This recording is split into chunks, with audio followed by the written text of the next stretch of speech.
Dipole के equatorial position में electric field find करेंगे। ये एक डाइपोल है जिसके ए और बी पॉइंट पर दो पॉइंट चार्जेस हैं, plus Q and minus Q. उन दोनों के बीच की डिस्टेंस है 2a और उनके सेंटर पॉइंट O से ए और बी दोनों की डिस्टेंस a है। अब हमको इसके इक्वेटोरियल पोजीशन क्या होती है कि इसके सेंटर से होके पास होने वाला एक ऐसा प्लेन जो इस डाइपोल की एक्सिस के परपेंडिकुलर हो। उस प्लेन में हम बहुत सारे पॉइंट ले सकते हैं, तो एक ऐसा पॉइंट C लेते हैं जो उस इक्वेटोरियल प्लेन में भी हो और अपने पेपर के प्लेन में भी हो, जो कि इस सेंटर से इसके O पॉइंट से R डिस्टेंस पर है पॉइंट C। इस C पॉइंट पर हमको इलेक्ट्रिक फील्ड फाइंड करना है। अब इसके लिए हम पॉइंट चार्ज के इलेक्ट्रिक फील्ड के फॉर्मूले अप्लाई करेंगे। C पॉइंट की A और B दोनों से हम डिस्टेंस लेते हैं। ये डिस्टेंस पाइथागोरस थ्योरम से हम निकाल सकते हैं, √r² प्लस a²। अब इस प्लस Q चार्ज की वजह से C पॉइंट पर इलेक्ट्रिक फील्ड ये जस्ट अवे फ्रॉम इट होगा, तो इसको हम वेक्टर से रिप्रेजेंट करते हैं, vector E1 just away from plus Q charge, और इसका मैग्नीट्यूड हो जाएगा k × Q/r² plus a²। Under root हट जाएगा, बीच की डिस्टेंस का स्क्वायर करेंगे तो ये प्लस Q चार्ज की वजह से C पॉइंट पर इलेक्ट्रिक फील्ड का फॉर्मूला है। अब माइनस Q चार्ज की वजह से इलेक्ट्रिक फील्ड टुवार्ड्स इट होगा, माइनस Q चार्ज की तरफ वेक्टर E2 जो कि एरो से रिप्रेजेंट किया है, और इसका मैग्नीट्यूड होगा k × Q/r² प्लस a²। दोनों के मैग्नीट्यूड बिल्कुल सेम होंगे, फार्मूले से क्लियर है दोनों चीज़ें, क्योंकि दोनों के चार्ज के मैग्नीट्यूड सेम है और उनसे उस C पॉइंट की डिस्टेंस भी सेम है, इसलिए दोनों के मैग्नीट्यूड सेम होंगे।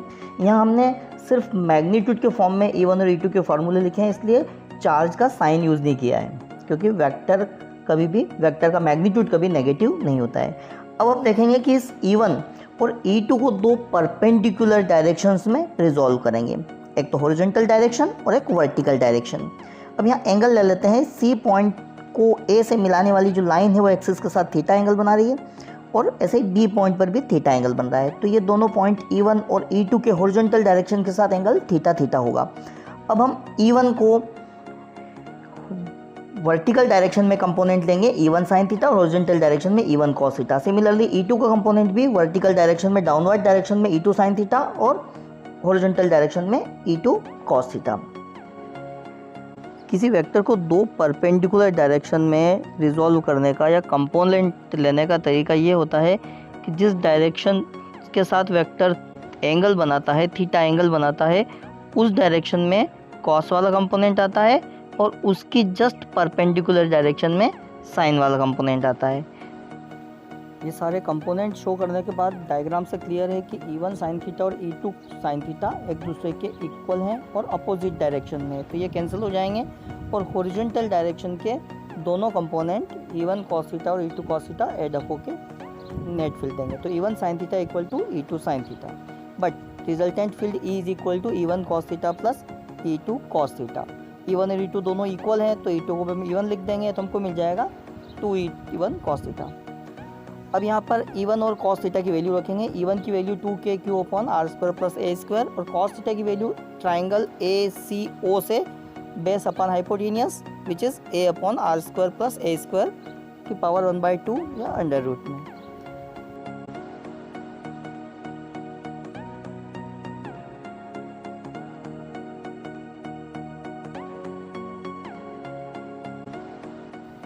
अब यहाँ 2 को a के साथ रख देंगे, तो Q × 2a ये बन जाएगा P dipole moment. But dipole बहुत स्मॉल होता है और डिस्टेंस ज़्यादा हो, if r is very greater than a, then we can ignore a²। तो इसको फार्मूले में रखेंगे तो हमको मिल जाएगा E is equal to k × P/r³। अब यहाँ डाइपोल एयर आर वैक्यूम में रखा हो तो k की वैल्यू 1/4πε0 रख सकते हैं। अब यहाँ डायरेक्शन देखते हैं इलेक्ट्रिक फील्ड की। डायग्राम से क्लियर है कि जो नेट इलेक्ट्रिक फील्ड है इसकी डायरेक्शन डाइपोल मोमेंट के जस्ट अपोजिट डायरेक्शन में, तो इसके आगे माइनस लगा सकते हैं। तो इक्वेटोरियल पोजीशन पर इलेक्ट्रिक फील्ड की डायरेक्शन डाइपोल मोमेंट के अपोजिट डायरेक्शन में होती है, और एक्सेल पोजीशन का हमने देखा था वहाँ डाइपोल मोमेंट की डायरेक्शन में होती है, उसमें माइनस नहीं था। बट दोनों फार्मूले से एक और चीज़ क्लियर है, दोनों को कंपेयर करेंगे तो सेम डिस्टेंस पर एक्सेल पोजीशन में इलेक्ट्रिक फील्ड इक्वेटोरियल का डबल होता है। इस फैक्ट को अच्छे से याद रखना है। दोनों की डायरेक्शन अपोजिट होती है दोनों पॉइंट पर, एक्सेल और इक्वेटोरियल पर, और एक्सेल पर डबल होता है फील्ड इक्वेटोरियल से।